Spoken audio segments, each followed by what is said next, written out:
Ei, bem-vindos ao Proteja Talks. Eu sou Maria Paula, vou estar conduzindo os trabalhos aqui hoje e vamos a mais um dia de uma programação incrível para a gente comemorar os 20 anos do Sistema Nacional de Unidades de Conservação e sua conexão com a natureza. Gente, tanta coisa boa que está acontecendo, tanta gente incrível que vai estar nesses painéis aqui nos próximos dias. Ontem vocês já tiveram um gostinho com mulheres super poderosas, falando de mar, falando desses 20 anos, de tudo que aconteceu, né, nesses últimos 20 anos com as unidades de conservação. E a gente continua, são 4 dias de programação, todos os dias às 5 da tarde. Então, até sexta-feira, todo dia, 5 da tarde, você pode participar dos debates e no fim de semana a programação fica por conta da turma do Um Dia no Parque. Olha, eles vão ter também muitas atividades, vão ter debates, eles vão promover a sua conexão com a natureza. Você também pode ver a programação completa no site www.protejatalks.org. Você pode se programar para ver as nossas lives e você também pode, por favor, chamar a galera, né? Chama os amigos, a família. A gente está feliz de poder fazer o Proteja Talks esse ano online, porque acho que muita gente vai ter acesso. Muito mais gente vai poder assistir e estar conectado no que a gente vai estar falando aqui. Hoje a gente vai estar falando sobre economia da floresta. Tenho pessoas incríveis aqui para falar. Quero então dar as boas-vindas com a galera que vai estar com a gente hoje. Jefferson Camarão, do ISA. Oi, bem-vindo. A gente vai estar também com a Maria Odila Duarte Godinho. Ela é presidente da Cooperativa de Turismo e Artesanato da Floresta, Turiarte. Bem-vinda, Maria Odila. E a gente também vai estar com o Pedro Wickbold, que é empresário. Então, muito bem-vindos vocês todos. Cada convidado vai ter de 10 a 12 minutos para falar. Então, aquela coisa meio TED Talk. Você chega, fala, encanta a galera e depois a gente passa para o próximo convidado. No final, eu vou escolher uma pergunta para cada convidado poder responder. Mas durante todo o trabalho, durante toda a live, as pessoas que estão em casa e quiserem participar podem fazer perguntas pelo chat, porque a gente vai ter 2 especialistas respondendo. A gente vai ter a Silvia Futada, do ISA, Instituto Socioambiental, e a Estefânia Costa, do Amazon. Tá bom? Então, podem fazer suas perguntas, a gente vai ter o tempo todo alguém para ir aí saciando suas curiosidades e também ajudando você a entender melhor sobre o que se trata o nosso tema hoje. Para começar o nosso dia, eu tenho o prazer de apresentar o Jefferson. Ele também é conhecido como Camarão, mas isso ele mesmo vai explicar. Um abraço, Maria. O Jefferson é pesquisador socioambientalista no Instituto Socioambiental, doutor em engenharia de produção, especializou-se em redes territoriais de produtos da sociobiodiversidade, trabalha na Amazônia desde 2005 com diagnósticos socioeconômicos, planos de manejo, gestão territorial, redes territoriais e cadeias de valor da sociobiodiversidade no Instituto Socioambiental ISA. Trabalhou com os ribeirinhos e indígenas da região da Terra do Meio, no Pará, e é coordenador adjunto no programa Xingu. Atualmente, ele está responsável por facilitar o apoio ao ISA, do ISA às comunidades tradicionais, ribeirinhas, indígenas e quilombolas, para a construção de novas formas de relação com o mercado que proporcionem transparência e inovação nas cadeias e agreguem valor associado ao modo de vida, ao conhecimento tradicional, à gestão territorial e à origem dos produtos do Xingu, Rio Negro e Vale do Ribeirinha. Com vocês, Jefferson Camarão. Obrigado, Maria Paula. Queria começar agradecendo ao Proteja Talks pelo convite, né, a oportunidade de apresentar um pouquinho dessa história, da minha história, dessa trajetória, das relações, né, que eu tive com a Amazônia e suas economias ao longo desse período. Eu vou compartilhar minha tela para poder mostrar algumas fotos, algumas imagens. Você consegue liberar aí para mim, Igor?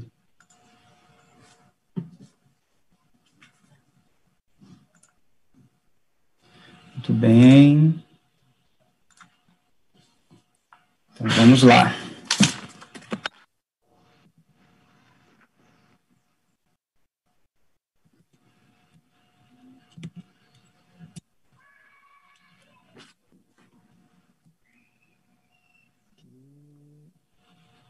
Esse é o pequeno camarão, pequeno Jefferson Stratman, descobrindo a vasta floresta ao seu redor, né, ao seu redor, na segurança de sua rede. Sou filho de gaúchos que migraram para a Amazônia na década de 70, né, na esteira dessa utopia criada pelos militares, desenvolver e integrar esse território à dinâmica socioeconômica do Sul.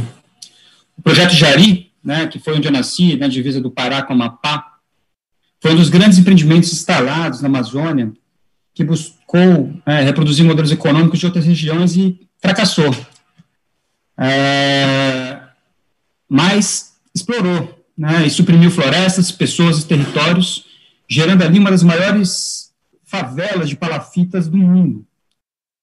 Eu sou parte dessa história da Amazônia, né? Eu nasci de uma história que não entendeu o potencial da floresta em pé e o direito dos seus povos, né, e dos povos que lá habitam, e preferiu ocupar essa região a qualquer custo, ao custo da vida em sua plenitude. Nesse mesmo rumo, né, míope, nós nos mudamos para São Paulo, onde estudei na USP, né, fiz engenharia de produção. Não porque eu nasci para ser engenheiro, né, tinha uma demanda para ser engenheiro no meu potencial maior, mas porque tem uma pressão da sociedade, né, um entendimento, especialmente na classe média branca, do que é bem-sucedido. E nessa esteira de entendimento do sucesso, né, segui na engenharia, me formei, trabalhei numa multinacional. Muito rapidamente assumi uma função de gerência, né, nessa empresa multinacional, e com a mesma velocidade de assumir essa função, percebi o quanto minha vida estava ficando vazia. Lá eu trabalhava 12 a 14 horas por dia, em turno, sem vida social, e ficava frequentemente doente.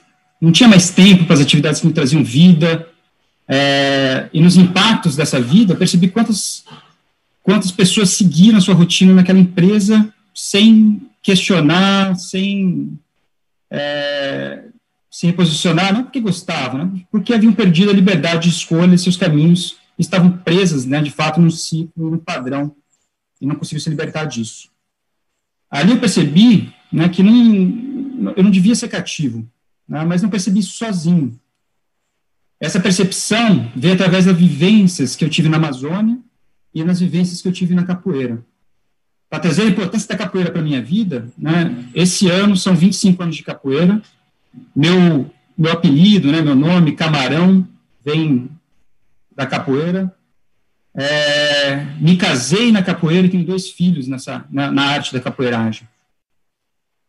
Antes de me tornar engenheiro, eu já tinha me tornado capoeirista e aprendido com esses mestres da cultura africana no Brasil que o mundo era muito mais diverso do que o modelo de desenvolvimento e de entendimento de vida apresentado pela sociedade dominante. Sankofa, né, essa figura do pássaro que está aí na tela, olhando para trás, é uma dinka da região da Costa do Marfim, que significa nunca é tarde para voltar, né, e pegar o que ficou para trás, ou a gente traduziu como a sabedoria de aprender com o passado para construir o futuro. E foi isso que eu fiz. Né? Voltei para a Amazônia em 2005, em 2006 fiz o meu primeiro trabalho na região da Terra do Meio, né, no Pará. Então, voltei para a minha origem de nascimento. Né, nessa foto, eu estou aí com o seu Manchinha, seu Reginho, seu Agostinho, mapeando suas áreas de uso, expressões que estavam sofrendo por roubo de madeira, garimpo, grilagem de terras. Né, e lá eu voltei a experimentar meus gostos de infância. Né, o tacacá, que eu sonhava com o cheiro de tacacá em São Paulo, sem nunca rever o tacacá. e voltei a tomar açaí de verdade. Né, lá também fiz minha conexão com a floresta e com as comunidades tradicionais indígenas. Mas dessa vez uma conexão mais profunda do que eu já tinha feito antes, né? Um aprendizado intenso sobre as formas de vida, suas relações com a mata, seus entendimentos do que é sucesso, que eram muito diferentes dos meus. Cada vez, né, que a gente mergulha na mata, né, com Dona Nazário, com Dona Chagas, Sr. Guinaldo, Sr. Pedro Pereira, cada mergulho que eu fiz na floresta com essas pessoas, eu percebi o quanto essas pessoas eram parte daquele ecossistema. Percebi ali, de fato, né, que o sócio está totalmente integrado ao ambiental e que aquela floresta era fruto de milhares de anos de manejo dessas comunidades. Não era simplesmente uma natureza produzida por Deus para o fruto da humanidade, ao seu bem entender. A floresta é refleta de cultura, manejada de forma cuidadosa por essas pessoas que enxergam a parte da sua vida e não como um empecilho a ser desbravado, que ser desmatado, derrubado. Percebi, então, que a economia dessas pessoas que vivem com a floresta é uma economia do cuidado, uma economia maior do que os produtos, né? Uma economia que produz conhecimento sobre a biodiversidade, maneja uma vasta diversidade, variedade de espécies, né, para os mais diferentes usos de saúde, alimentação, uso espiritual, conserva e protege a floresta e a vida em sua plenitude. Mas também percebi que a sociedade espera que essa economia do cuidado compita de igual para igual com o modelo econômico que vem suprimindo florestas e pessoas. O mesmo modelo econômico que levou a minha família para o norte na década de 70, né, e que eu percebi fracassado. Nessa foto, né, a gente tem, de um lado, os quilombolas, com suas roças totalmente integradas, né, vocês não conseguem, olhando para essa foto, distinguir onde está quilombola, o que é milho, o que é outra plantação, o que é a floresta se recompondo, está tudo misturado, é um sistema muito vivo. Né, e totalmente conectado com a floresta, né, e vivendo nesse conjunto aí de Mata Atlântica, né, gerando riquezas e impactos ainda pouco valorizados na sociedade, por incrível que pareça, né, como vida, água, diversidade, conhecimento, regulação do clima, segurança alimentar. Né, são essas pessoas que estão entregando alimentos na periferia de São Paulo hoje em dia, né, com arroz sendo exportado, o agronegócio buscando o arroz, exportar o arroz e exportar o alimento para conseguir o máximo lucro. Essas pessoas estão gerando a sua renda através da comercialização e dos produtos para São Paulo, para a periferia de São Paulo. Do outro lado da foto, né, uma economia predatória, né, de um plantio de uma monocultura de milho com sistema de irrigação, milho transgênico, né, que se sustenta, na verdade, na exploração das pessoas, na supressão da vida, né, na monocultura, no uso extensivo de água, agrotóxicos, e a conversão constante desse solo e supressão das florestas. Então, a gente tem, né, que a gente pode ver, né, que são duas economias completamente diferentes, sendo obrigadas a concorrer de igual para igual. Mas não é tão igual assim, né, pois essa economia, né, que a gente chama, né, uma chamamos de economia do cuidado, e a outra a gente vai chamar de economia do despejamento. Essa economia do despejamento é carregada de subsídios para se instalar nos mais diferentes lugares, né, do Brasil, né, para a importação de agrotóxicos, economias de crédito e fomento para sua expansão. Estima-se, né, que o subsídio de isenções fiscais para os agrotóxicos no Brasil seja superior a 14 bilhões. Do outro lado, né, dessa economia do cuidado, o que a gente tem no programa de garantia de preço mínimo orçado é algo em torno de 20 milhões para o Brasil inteiro. Só que esses 20 milhões, no final, também não consegue ser executado, né, o governo não tem capacidade de executar esses 20 milhões. Então, a gente tem um orçamento que, no final, muito menor, que não se executa. É incrível a desproporcionalidade. A gente está falando de subsídio só para agrotóxico, né, nas isenções estaduais, enfim, de impostos, né, nesse fluxo. A economia do despejo, então, ela conta também, né, com a sociedade, para pagar todo o impacto que ela causa na nossa saúde, né, na contaminação dos rios, no tratamento da água, nessas pesquisas orientadas para o aumento da produtividade a qualquer custo, nesses impactos negativos, né, e tanto outros que são custeados pela sociedade. Já que essa economia ela não internaliza dentro de si esses custos ambientais, né, e sociais. Eles são externalizados para mim, para você, né, para toda a sociedade. Quanto custam esses impactos? Um exemplo, né, de taxação desses impactos que a gente acompanhou nas últimas décadas foi a taxação da cadeia do fumo por causa do impacto na saúde das pessoas e nos gastos adicionais que o fumo, né, vinha causando nos tratamentos de doenças pulmonares no Sistema Único de Saúde. Então, por outro lado, né, a economia do cuidado não possui subsídios ou incentivos estatais para sua reprodução e ampliação. Na verdade, os promotores vivem à margem de uma sociedade e têm que lutar continuamente para se manterem vivos, para garantir seus direitos, né, constitucionais como os territórios. E, além disso, também não são remunerados pelos impactos positivos, né, pelas externalidades positivas que eles geram e os serviços prestados para a sociedade. Não são remunerados, por exemplo, pelo monitoramento das florestas, pelo profundo conhecimento que possuem, né, pelas pesquisas que fazem continuamente nesse manejo florestal, pela conservação in situ de água e biodiversidade, pela proteção das nascentes, da água, das florestas, pela regulação climática e tudo.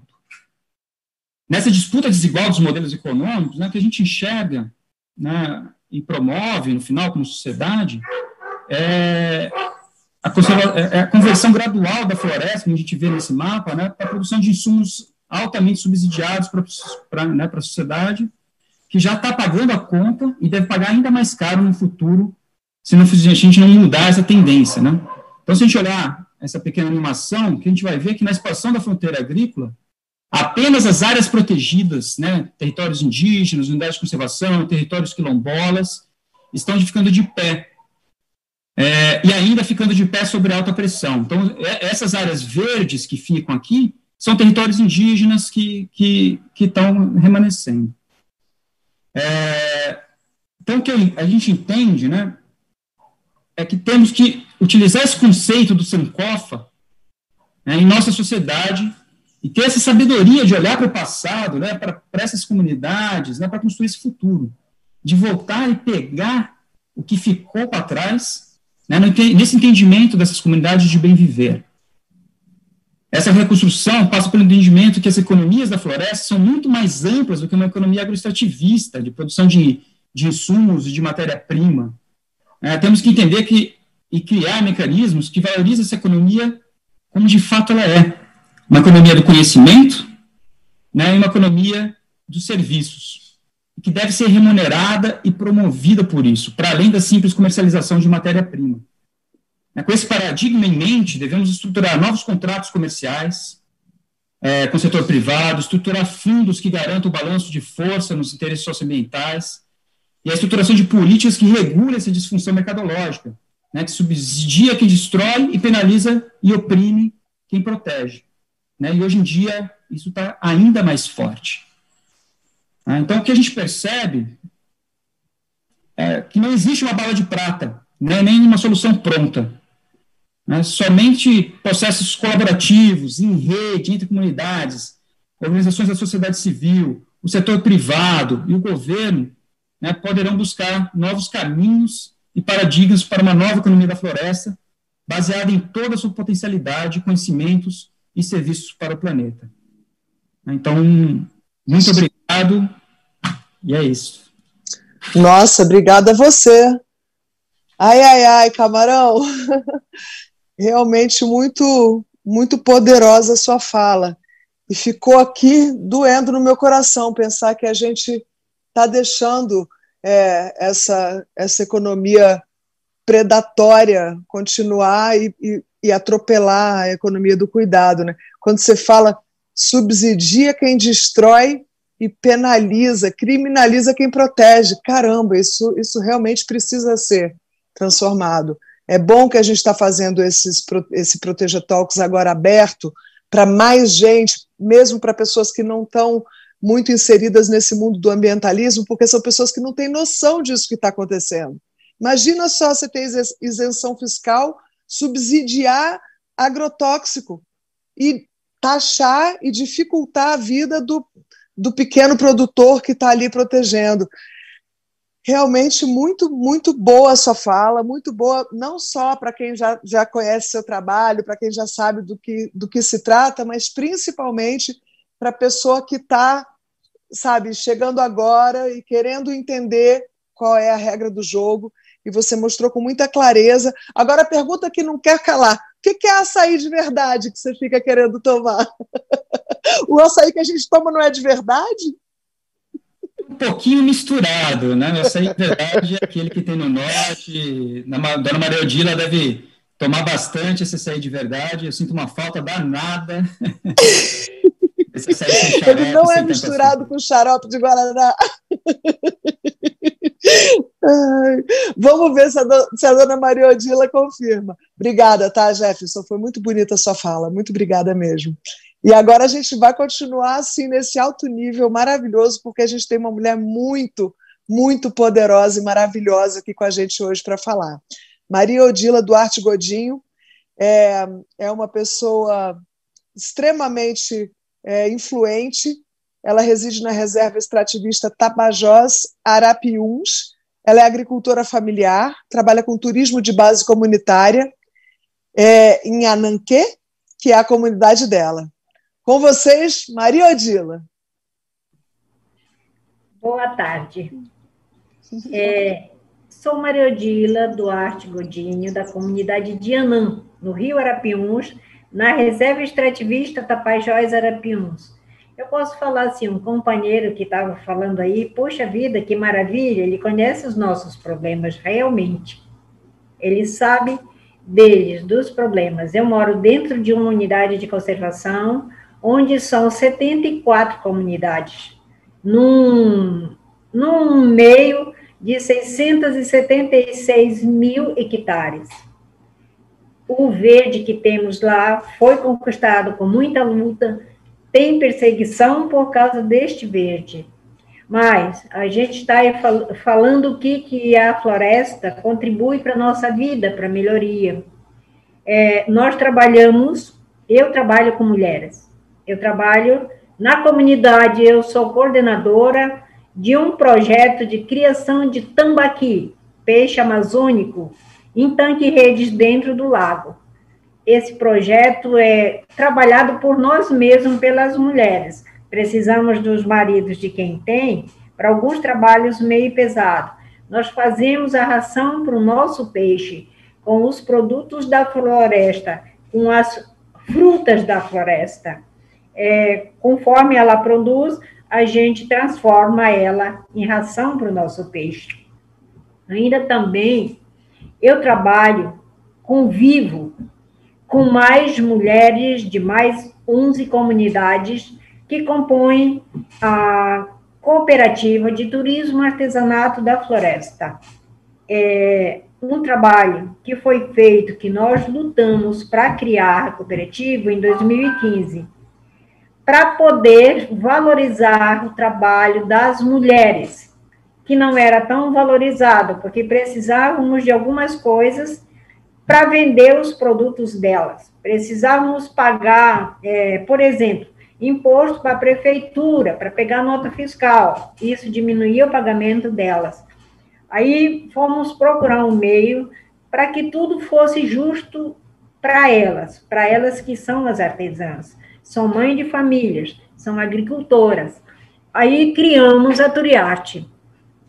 A Turiarte foi criada no dia 1º de maio de 2015, com 70 cooperados. Dos 70, 16 eram homens, as outras mulheres. Hoje, nós estamos trabalhando com 11 comunidades, com 122 cooperados e 19 homens e as 103 mulheres.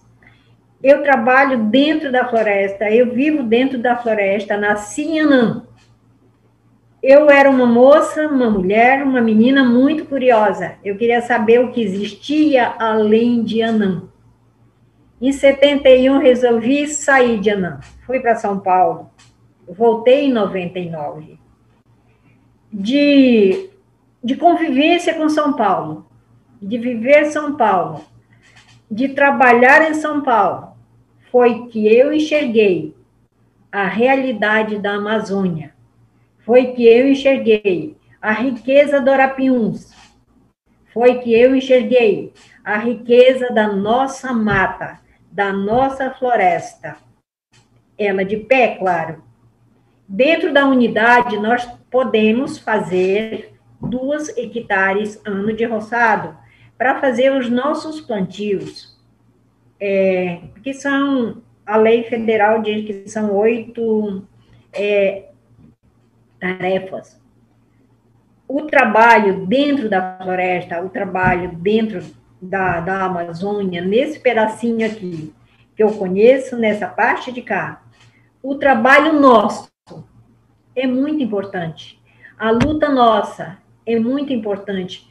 Quando este moço relata tudo, uma problemática que é nossa do dia a dia na região. Nós, dentro da Tapajós e Arapiuns, não temos esse problema. Mas os nossos vizinhos do lado, as regiões do lado, estão todas devassadas para plantar soja ou capim. Aí o verde que tem na região onde eu moro. Município de Santarém é a Reserva Extrativista Tapajós e Arapiuns, e no município de Belterra é a Fluna Tapajós, do Tapajós.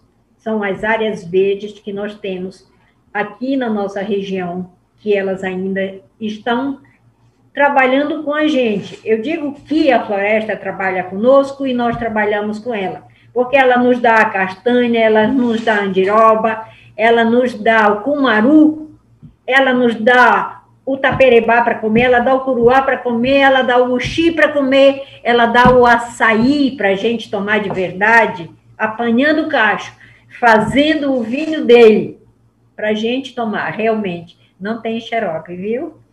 E dentro desse contexto todo, desse trabalho, quando eu volto de São Paulo, eu me integrei completamente à natureza, à terra, ao sol escaldante, a temperatura nossa de 35 graus, que vocês, quando vêm de fora, as pessoas que vêm de fora, reclamam, ficam quase atordoados de tanto calor, mas eu estou acostumada com ela, ela faz parte de mim. A temperatura de 35 graus da região onde eu moro. Os rios, eu conheço bem parte do Rio Arapiuns, parte do Rio Tapajós. Eu chamo que são os meus meninos que fazem com que a gente tenha uma vida muito boa, uma vida que, se pensasse para uma parte da população que não conhece isso, que não tem isso, que tem um sonho muito diferente, o meu sonho. Eu voltei de São Paulo. Em São Paulo eu não consegui fazer as pazes com ele. A temperatura é baixa, cabocla nascida, dentro do mato, criada dentro do mato, vai para um lugar onde a temperatura baixa muito. Eu vivia cheio de ites, sinusite, bronquite, rinite, por aí afora. Eu voltei para o meu Arapiuns, eu voltei para o meu Anã, a minha saúde voltou, a minha felicidade voltou, o brilho dos meus olhos voltou. E trabalhando com as mulheres, dividindo um pouquinho que eu sei com elas, e pegando um pouco que elas têm para mim, a gente consegue viver num ambiente que é perseguido, como falou o companheiro daí da frente, pelo grande negócio, pelo agronegócio. Eu sempre digo assim, eu não sou contra o desenvolvimento da Amazônia, eu sou a favor. Mas que esses projetos viessem ser feito conosco, aqui na base, estudado, pensado, como é que a gente pode fazer isso. mandar pesquisas, porque nós temos riquezas que nós não conhecemos, outros de fora conhecem, mas nós temos riquezas dentro da floresta que nós não conhecemos e precisamos conhecer isso. Eu queria, sim, quero o desenvolvimento da Amazônia, mas que ela contemple nós, os tradicionais, os indígenas, os ribeirinhos, os quilombolas, aliás, a sociedade que vive aqui toda, com pesquisas, como fazer para a gente trabalhar, desenvolver ela. Ela tem uma vida particular, ela tem uma vida que quando eu tomei conhecimento que a nossa floresta amazônica que põe água dentro de São Paulo, que põe água em parte do Rio de Janeiro, em parte do Sudeste, parte do país, aí foi que eu peguei com mais força defender a Amazônia, defender a floresta, trabalhar a floresta, explorar ela, tirar dela o meu alimento, a cutia para eu comer, a paca para eu comer, plantar a minha roça, colher as minhas batatas, meus cará, minha maniva, tudo dentro dela. Mas que toda essa coisa muito grande, bam, que vem em cima da gente, em cima da Amazônia, fosse pensado, fosse moderado, como nós seres humanos, e não como árvore e água. Nós vivemos, de fato, dentro de um lugar, de uma região muito rica de árvores e água. E precisamos preservar, precisamos manter ela de pé, mas precisamos também extrair a riqueza dela para a nossa própria vida, viu? Viu? Viu? Da fibra, da floresta, nós tiramos a palha de Tucumã e fazemos artesanatos. Artesanato esse que hoje a cooperativa trabalha muito bem. Tem os compradores de São Paulo, tem os compradores no Rio de Janeiro, lojas que fazem 4 compras ano das artesãs da Turiarte. Temos países como a Inglaterra, a Alemanha, a Espanha, a Austrália, a Alemanha está na 3ª compra nossa. São produtos tirados da floresta. São as mulheres que trabalham esses produtos. Nós a enviamos de Santarém para o mundo. Um trabalho que precisa com que a floresta se mantenha de pé, para que os tucumãzais forneçam a fibra para fazer o artesanato, que garante a ajuda da renda familiar da família que trabalha essa arte, que garante uma segurança para a artesã que está trabalhando conosco, que manda os seus produtos para serem vendidos, tanto no Brasil quanto no exterior.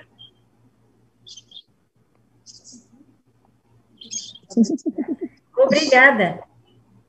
Obrigada a você, dona Maria Odila. Que coisa mais linda ver você falando, sentir a verdade da sua vida tão integrada com a natureza. Quando você fala, a floresta trabalha conosco e nós trabalhamos com a floresta.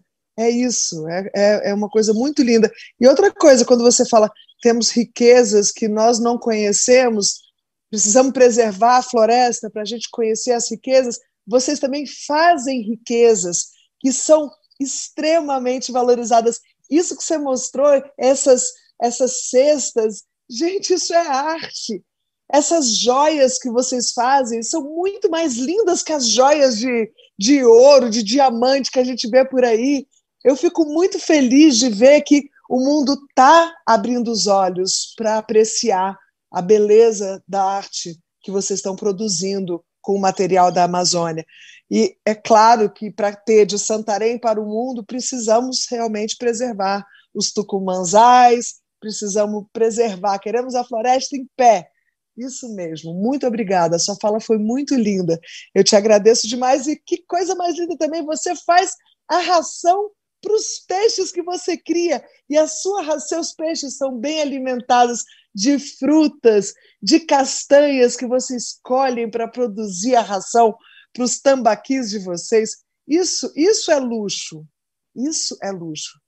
Muito obrigada pela sua fala, viu? Eu que agradeço. Muito obrigada mesmo. A gente vai seguir agora com um outro lado. É o lado de alguém que vem da grande cidade, que vem de uma grande empresa, mas que teve esses olhos bons para poder ver a beleza da floresta, para poder ver o valor das pessoas que trabalham na floresta. A nossa próxima palestra vai ser com o Pedro Wickbold.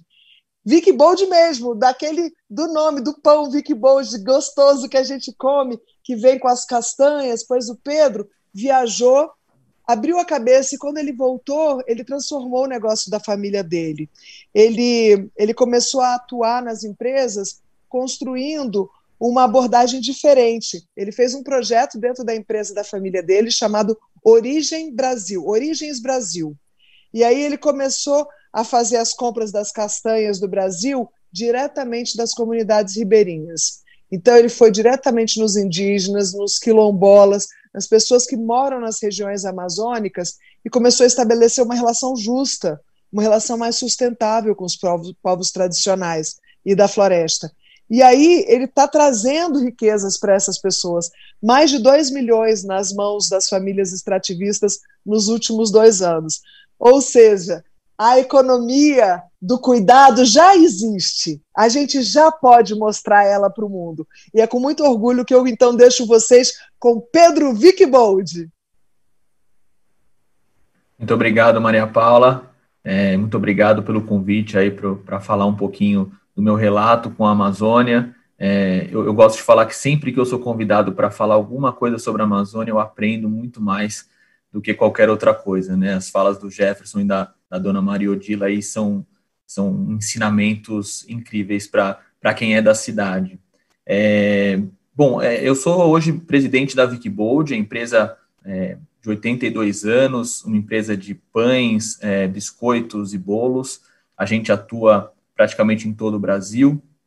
E eu tive, como o Jefferson acabou comentando, eu também tive o meu estalo, né? Dentre todos os privilégios que eu tive na minha vida, um deles foi poder passar 1 ano num processo de autoconhecimento, que foi uma viagem que eu fiz junto com a minha esposa pelo mundo. Eu fui para 37 países, 120 cidades, e dentro dessa viagem eu vi muitas coisas que me impactaram bastante. Então eu vi riqueza, vi pobreza, vi coisas que funcionavam, coisas que não funcionavam, conheci muita gente, pude trocar com muita gente, e o que eu trouxe dessa experiência de vida foi a necessidade de trabalhar e de usar o meu privilégio para conter, de certa forma, e para reduzir esse mundo tão desigual que a gente vive, né?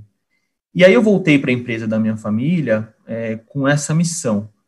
Como é que eu consigo seguir o legado de 82 anos de história de uma família, de uma empresa familiar, e ao mesmo tempo conseguir utilizar essa oportunidade de estar em mais de 1 milhão de lares todos os dias para fomentar negócios que sejam sustentáveis e que pensam na cadeia como um todo, né? Que pensam em todos os envolvidos aí ao longo do processo. E aí eu retornei para a empresa em 2016, e a grata surpresa que eu tive era que a Wickbold já estava iniciando um processo no projeto Origens Brasil.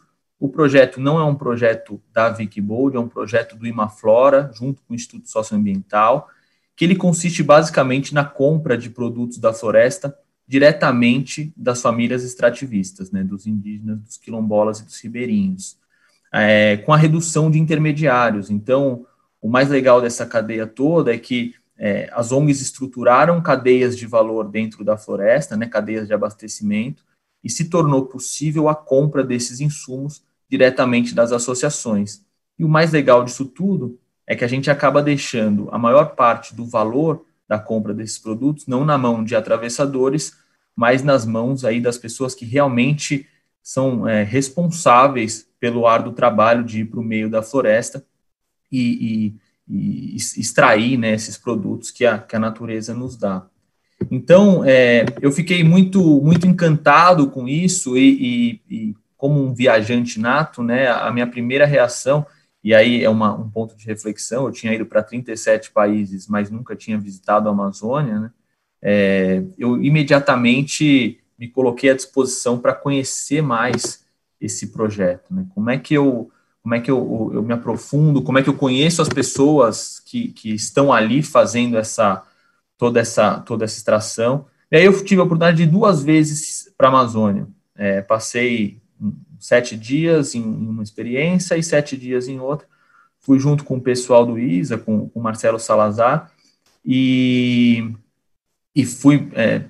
fiquei literalmente encantado, assim, de todos os lugares que eu já fui no mundo, a Amazônia foi a que mais me tocou, pela potência, e não só a beleza do lugar, né, a imensidão que a gente tem no nosso país, mas pela potência empreendedora das pessoas que estavam lá, né, eu conheci a Dona Chagas, conheci o Pedro Pereira, e isso tudo me tocou de um jeito muito, muito legal, assim, né, de pensar, poxa, a gente faz parte de uma cadeia, né? Eu e o Pedro Pereira, e o Pedro, eu tive esse estalo, né? Tem o mesmo nome que eu, e aí, naturalmente, pensei, poxa, 2 Pedros aqui levando alimentação e nutrição para a mesa dos brasileiros. Enquanto isso, eu estava na capa do Valor Econômico, numa matéria super relevante, e os povos da floresta ali desassistidos, né? Assim, sem a visibilidade que mereciam nesse processo como um todo. E aí que eu me engajei e falei, olha, aqui na empresa, e foi muito importante dar esse direcionamento para a empresa como um todo, a gente vai fazer com que esse projeto ganhe notoriedade para trazer a visibilidade que os povos da floresta merecem nesse processo, né, de construção. Então, o resultado disso tudo, a gente saiu das castanhas totais que nós comprávamos, a gente saiu de 2% lá em 2016, 2015, para 30% no ano passado, e isso acabou resultando em mais de 2 milhões de reais nas mãos de mais de 200 famílias extrativistas. Famílias do Rio Negro, da Calha Norte e da Terra do Meio, comentado como com Jefferson. Então, a gente fica feliz de ser uma ponta da cadeia, né? E o que é mais legal sobre tudo isso? A gente escuta muito nesse mundo polarizado que a gente vive, né, pouco construtivo, a gente acaba ouvindo muito um lado vilanizando o empresário, muito outro lado vilanizando o ativista, e por melhor intencionado que eu fosse, eu nunca conseguiria estruturar uma cadeia de abastecimento dentro da Amazônia, como o pessoal do ISA e do Imaflora fizeram. E por melhor intencionado que eles fossem, eles nunca conseguiriam dar vazão para a quantidade de castanhas que a região tem ali, se não fosse a grande empresa na ponta fazendo essa compra consciente e dando essa visibilidade. Então, eu gosto de falar isso também, a gente fica perdendo muito tempo defendendo lados, né, e as soluções para problemas tão complexos como a questão ambiental, elas são mais facilmente resolvidas com um processo colaborativo, né? Um processo colaborativo de vários agentes da sociedade, entre várias mãos, e esse foi um grande aprendizado que eu tive em todo esse processo da coleta das castanhas. Um ponto super importante, além dessa parte de colaboração da cadeia, né, de se colocar um projeto em pé, mas como é que a gente consegue desenvolver novos produtos utilizando a colaboração também, né? A gente tem alimentos na floresta e essa potência nutricional ela é desconhecida ainda nos grandes centros, poderia ser muito melhor explorada pelas pessoas. A gente tem uma potência nutricional incrível, que muitas vezes o meu departamento de pesquisa e desenvolvimento não tem o conhecimento necessário para criar novos produtos utilizando esses itens. E os povos da floresta, com conhecimento milenar, poderiam muito bem contribuir nessa construção conjunta de como é que a gente cria produtos que sejam impactantes aí. Então, a cadeia todo esse processo, ele é muito ele é muito positivo, assim, né? É um ciclo muito virtuoso, e a gente percebe que cada vez mais os atos de compra das pessoas, e principalmente, e que bom, né, das gerações mais novas que estão chegando, as pessoas estão consumindo de uma forma política até, né? Elas consomem aquilo que elas acreditam, elas consomem aquilo que faz diferença na vida das pessoas, e é muito legal ver que hoje comprar um pão de castanha no Sudeste, no sul do país, contribui diretamente para uma renda melhor para os povos da floresta e, consequentemente, para a manutenção da maior floresta do planeta em pé, né? Então, esse é o nosso desafio agora. Como é que a gente consegue comunicar melhor, agora que esse processo de compra da castanha já faz um grande volume dentro da empresa? Como é que a gente consegue comunicar o consumidor e as consumidoras de uma forma mais ampla, para que mais gente entre nessa cadeia do bem, né? Mais gente se sensibilize e entenda que um ato agora, ele pode fazer diferença na vida de bastante gente. Então, eu fico muito contente de fazer parte dessa cadeia, de ser uma das pontas, de trazer uma visão para a empresa da importância de pensar de uma forma mais impactante, né? Eu falo também que, em algum momento, as empresas elas serão negociadas não só em bolsas de valores, mas em bolsas de impacto, né? Aquilo que elas fazem bem para a sociedade, aquilo que elas retornam de uma forma efetiva, usando aí todo o potencial que elas têm. Então, os próximos passos na Wikibold, eles são muito para fomentar essa economia, fomentar essa redução de desigualdade e entender que a gente tem muito para fazer. E o principal, e aí de uma forma não empresarial, mas de uma forma mais ampla como cidadão, é a gente entender que o nosso país, ele tem a maior oportunidade de ser protagonista no cenário mundial nos próximos anos, e que esse protagonismo, ele exclusivamente passa pela valorização da Amazônia e dos povos da floresta. Então, infelizmente, a gente ainda não teve esse estalo, né, de entender que isso a gente tem a solução, ou parte da solução, para problemas muito grandes que tendem a vir, que já estão aí, né, a gente percebe no nosso dia a dia, e a gente ainda não percebeu isso. Mas acho que é papel de todo mundo, e eu, como empresário, tenho muito a contribuir, com certeza, nessa discussão e nesse diálogo, de que a gente precisa valorizar a Amazônia e os povos da floresta de um jeito muito, muito amplo, para que o Brasil seja protagonista no cenário geopolítico mundial.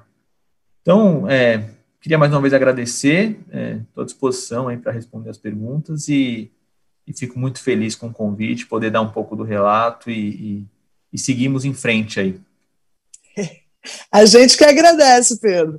Agradece duplamente, agradece de você estar aqui hoje e agradece de você estar lá no front, mudando a cabeça desses empresários. E eu achei emocionante ver você, um cara que tem acesso a tudo, viajou o mundo todo, mas o lugar que mais tocou você foi a floresta. Muito bom, compartilha isso, mostra para as pessoas que você sente isso, porque isso traz para a gente essa identidade, sabe, orgulho da gente ser daqui, da gente ter essas coisas que a gente tem. É importante a gente mostrar isso, principalmente uma pessoa que, como você, teve a oportunidade de sair por aí e conhecer o mundo. Obrigada pelo seu depoimento. Eu tenho uma pergunta aqui para você. A Olga Chaves quer saber que desafios você vê para convencer outros empresários a pensar e atuar como vocês da Wikibold. Legal, Olga. A pandemia trouxe uma questão empresarial muito ampla, né, de contribuição, de um olhar diferente. E isso eu tenho esperança de que tenha vindo para ficar, né? A atuação das empresas, ela está cada dia mais claro que as empresas que não fizerem parte de um contexto maior, além da geração de empregos, né? Porque antigamente o empresário falava, não, mas eu já gero emprego e isso é suficiente para a minha contribuição na sociedade. Mas as empresas têm um potencial muito maior, muito além do que somente a fundamental geração de empregos. Então, eu sinto que existe um movimento muito grande do empresariado em atuar de uma forma mais dinâmica, mais autêntica, e sinto que é de verdade, sinto que é algo que as novas gerações de empresários também estão trazendo com muita força. E acho que falta conhecimento para falar da atuação desse empresariado, especificamente na região amazônica, falta conhecimento e falta um pouco mais de divulgação para que eles entendam como podem trabalhar e como podem contribuir nesse processo, né? Eu falo por mim, até 2016, infelizmente, a Amazônia não estava no meu radar, e através de um projeto, através de um processo amplo, isso me sensibilizou de uma forma muito forte. Então, eu acho que passa um pouquinho pelo conhecimento, passa um pouco pelo meu papel e de outros empresários que fazem parte do Origens também, de sensibilizar e de trazer em discussões e em fóruns o tema à tona. Então, tem um processo aí de conscientização, mas acho que o primeiro passo foi dado, né? O passo do empresário entender, da empresária entender que precisa contribuir, precisa reduzir desigualdade, precisa trabalhar numa cadeia pensada de uma forma diferente. Então, é questão de tempo para a gente levar mais empresários bem intencionados para a Amazônia. Que você tenha todo o tempo do mundo para convencer a galera toda. Deixa eu te falar aqui. A Francivane Mendes tem mais uma pergunta para você. Como você avalia a ampliação de mercado para a Wikibold, para outras áreas? E quais seriam os critérios para a escolha dessas áreas?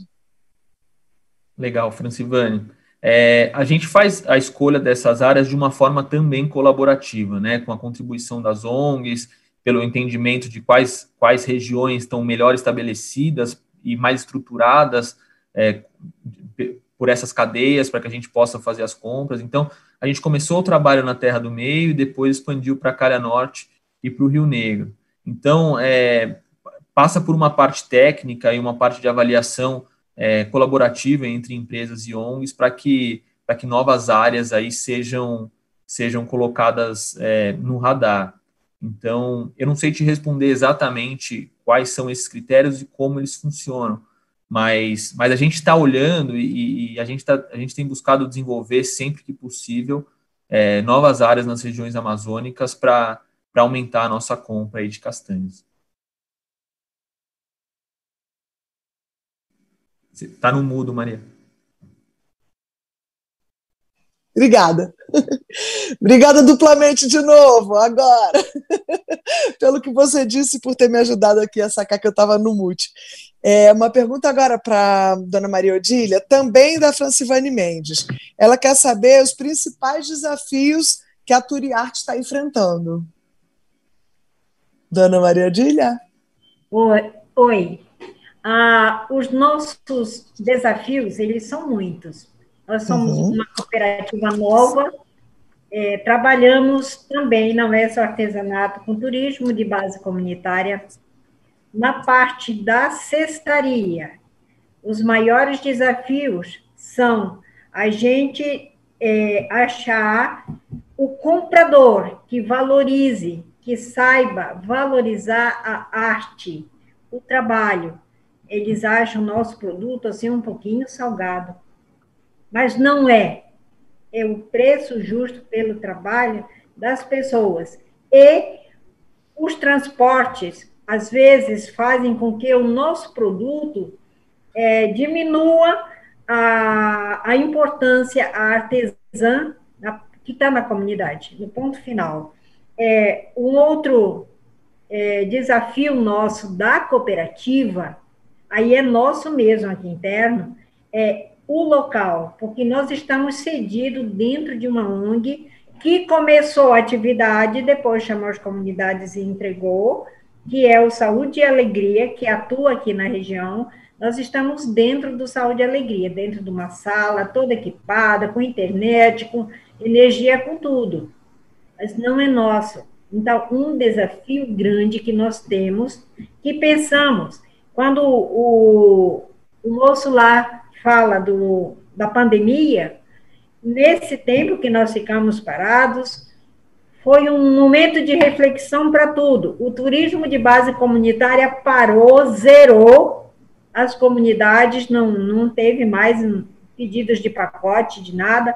Agora que estão perguntando alguma coisa, ANAM faz parte do turismo de base comunitária, na qual eu trabalho também.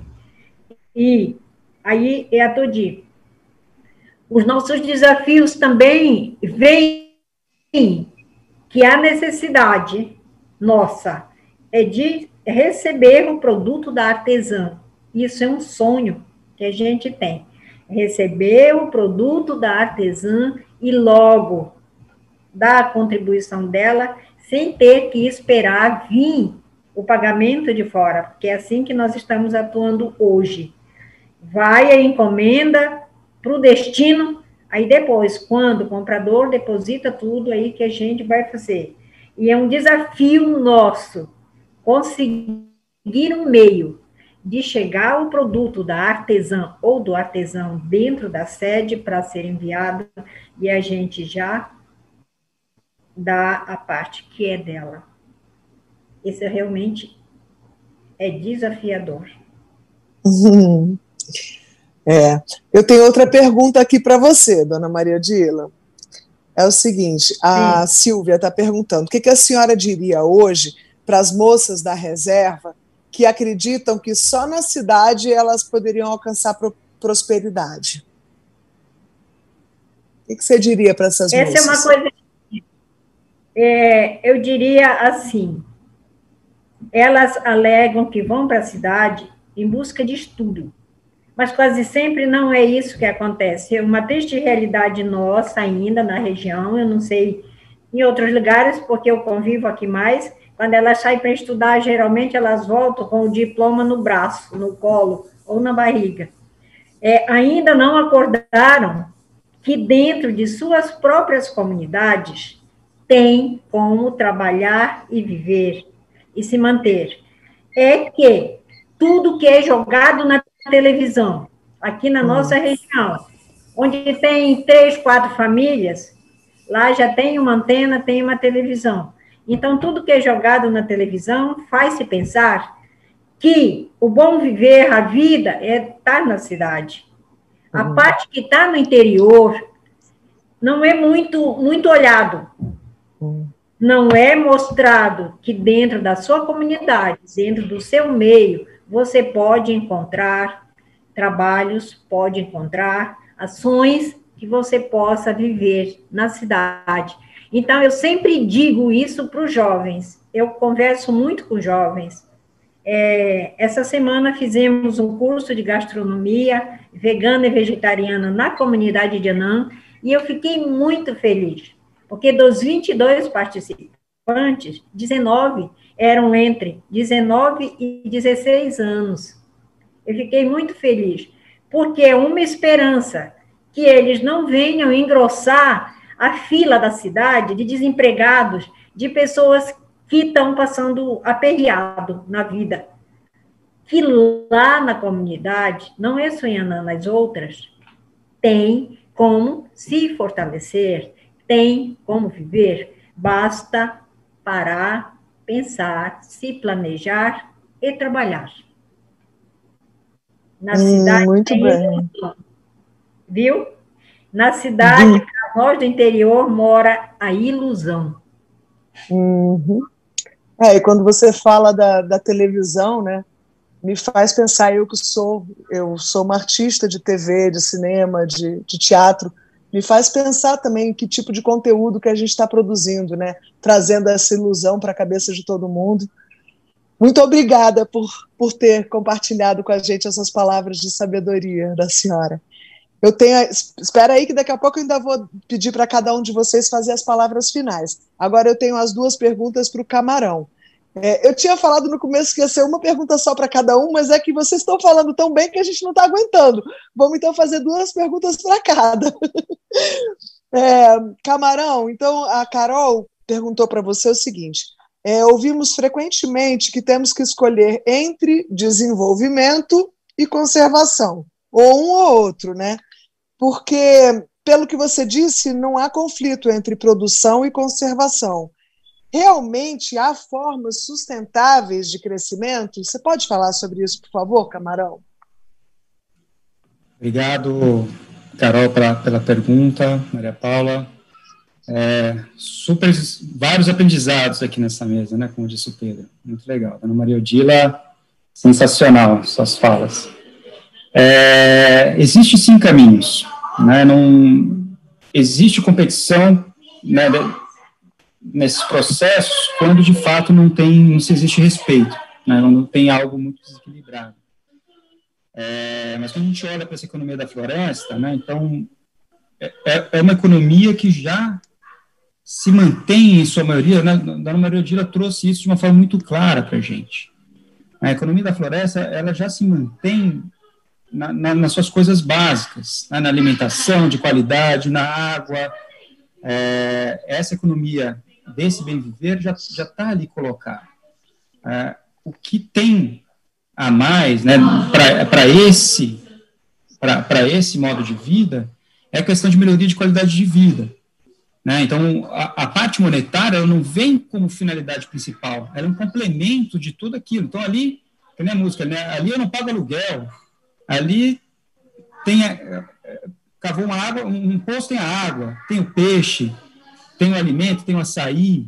Então, é uma economia que, muitas vezes, quando a gente olha nessa visão econômica monetária, toda essa conta de aluguel que não é pago, de água que existe abundância, de proteína que existe abundância, ela não entra nessa economia. Então, quando a gente pega os 1,4 bilhões, que é mais ou menos o que se fala da economia da sociobio, desses produtos da florestas, não estão ali contabilizados todo esse alimento que é produzido para as cidades, nem o alimento que é colocado na cidade.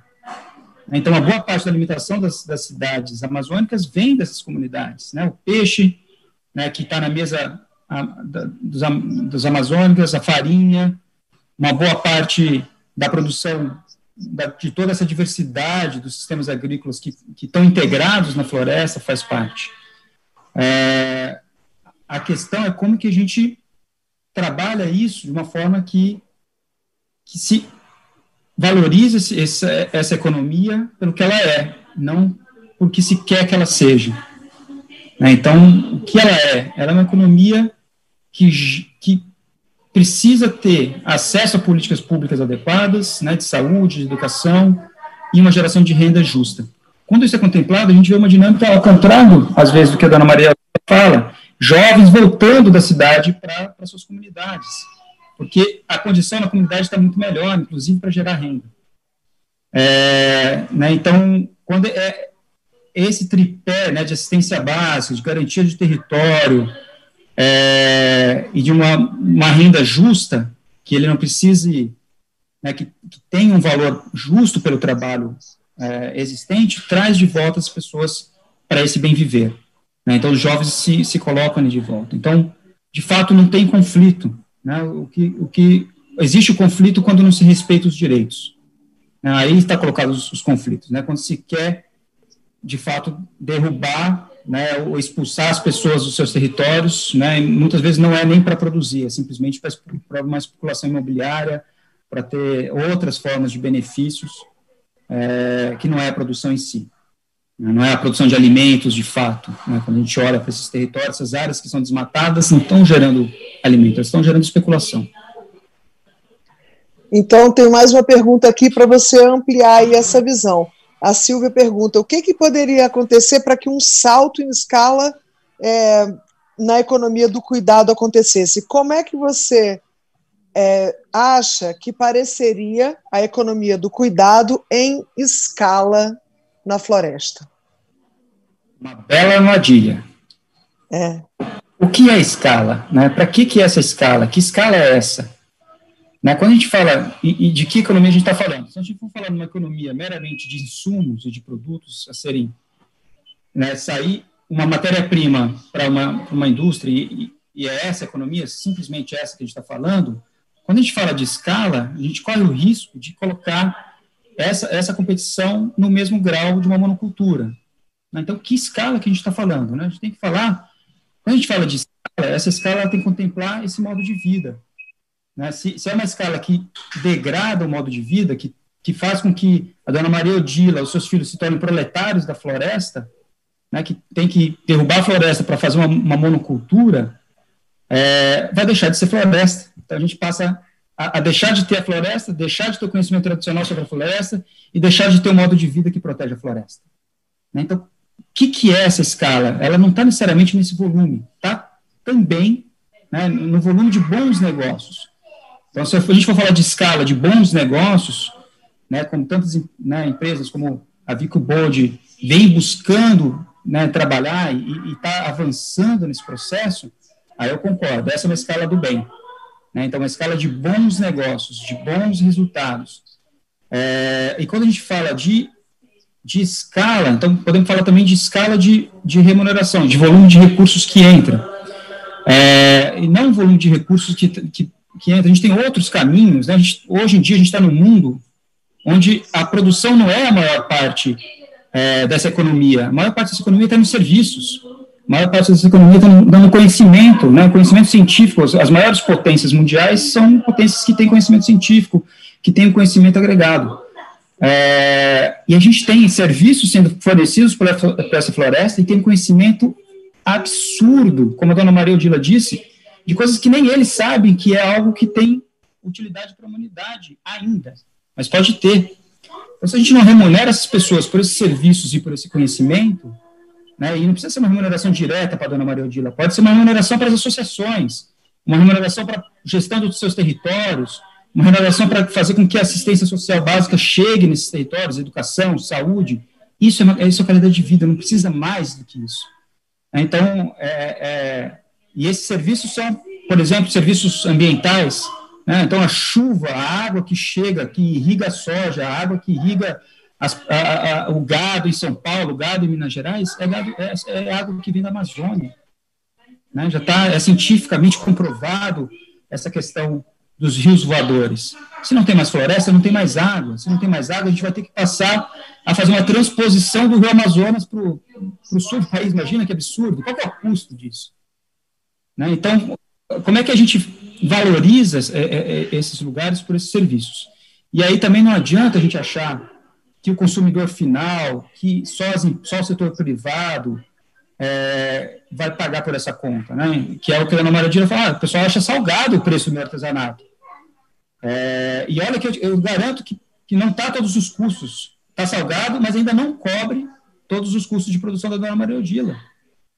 Mas a turma ainda acha salgado. Ou seja, qual o sinal que a Dona Maria Odila joga para a gente? Que o consumidor final, sozinho, não vai dar conta de pagar essa conta. Né? A gente precisa ter de fato algo, como o Pedro disse, de uma criatividade nos setores.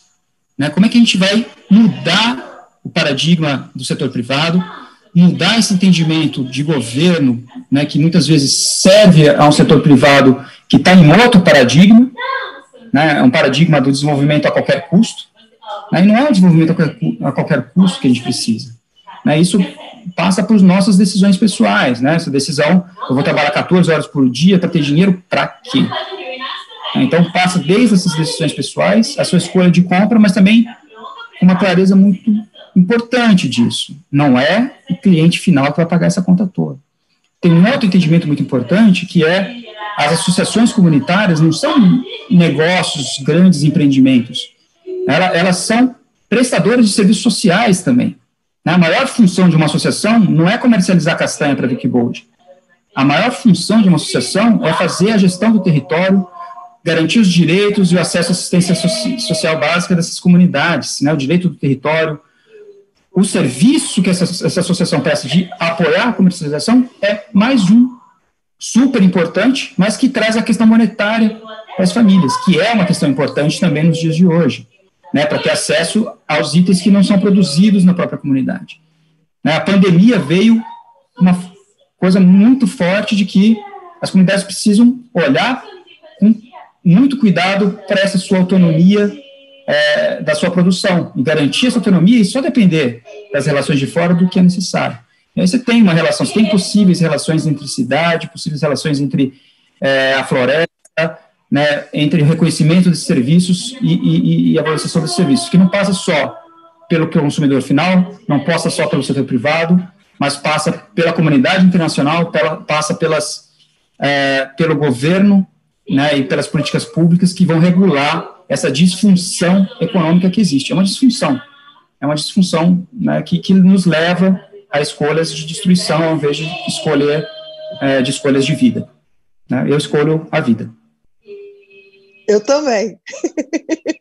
Obrigada, eu escolho ouvir você. Vamos acabar com as disfunções, vamos trazer esse tipo de pensamento para geral, para a gente poder fazer a mudança de paradigma juntos. Dá para fazer, a gente já está vendo que dá. Agradeço demais a vocês todos. A gente até estourou o tempo, mas eu vou pedir para vocês fazerem as considerações finais. Camarão, por favor, pode fazer suas considerações finais.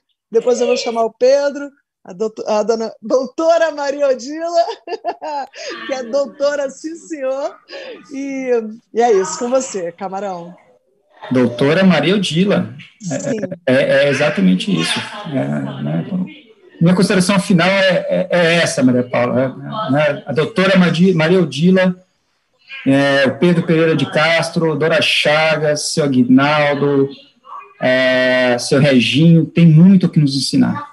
Né? Esse olhar para trás, né? Buscar essa sabedoria, né? Dos nossos ancestrais, né? De Brasil, né?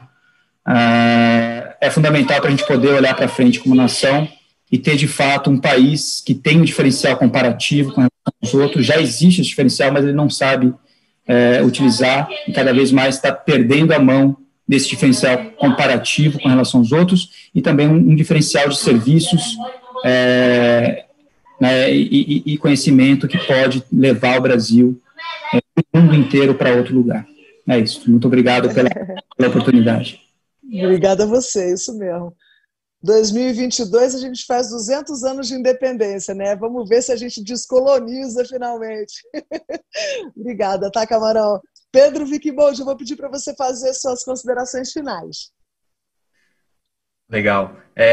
Não, queria somente agradecer mais uma vez, de novo, né? Saio com muitos aprendizados desse papo.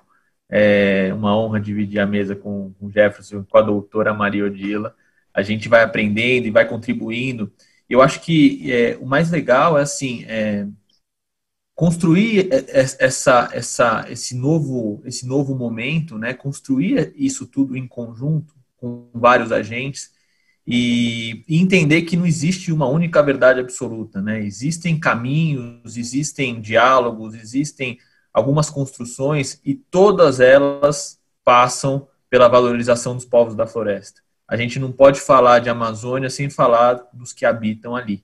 Então, eu estando distante da Amazônia, mas sendo um apaixonado pela região, me coloco à disposição para dialogar sempre que possível, para a gente construindo caminhos mais prósperos, aí, caminhos que respeitem os povos da floresta, caminhos que tragam renda e que façam, novamente, né, o nosso país entender que muito da nossa atuação global vai passar pela Amazônia nos próximos anos.